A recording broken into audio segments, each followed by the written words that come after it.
Ang kanapulog tulong nga istasyon. Si Jesus gisulod sa lubnganan. Nagasimba o nagadayon kami o Kristo. Ay tungod sa imong santos nga krus, kitubos mo ang kalibutan.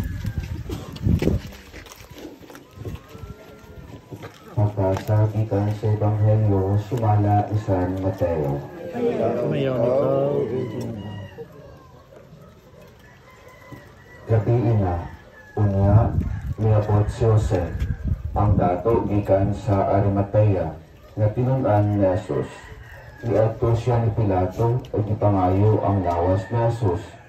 Nisugo ang gobernador sa paghatag kaniya sa lawas. Usa, gikuha ni Jose ang lawas ni Jesus o giputos sa limbyong panaptong lino. Dayon gipahimutang sa kagalingong lubnganan, sinapsap sa dakong bato. Nagkuha siya laing bato na gipaligid o gitapon sa lubnganan. Unya mipauli siya.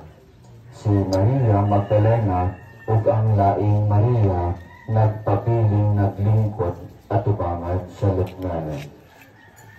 Ang Ebanghelyo sa Ginoo. dayon ikaw, O Kristo. Pamalandong. Usahay, anha pa kita makaamko sa kabilihon sa usa ka butang kung kini wala na.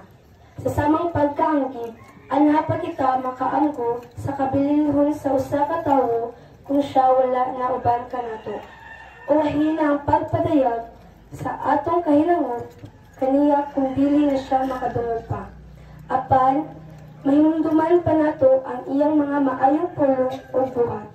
Sa pagkamatay ni Jesus, gibilin niya ang iyang mga tinuan o mga pagtulungan o ang iyang mga buhat nakapahimo niyang buhi uban kanila. Buhi gihapon siya hangtod karon. Himuon tang buhi si Jesus o iyang mga pagtulungan sa atong kinabuhi. Dili ba matahong paminawon kung ang mga tawo miingon kanino? Nakahibaluwa kung dakong buhi si Jesus tungod sa kinabuhi nga imong gipuy-an. Pag-ampo. Ginoong Jesus, tabangi kami, aron ang imong makaluwas nga mga buhat, magmabungahon sa among kinabuhi, dili unta kami hipalgang nagmanuibon,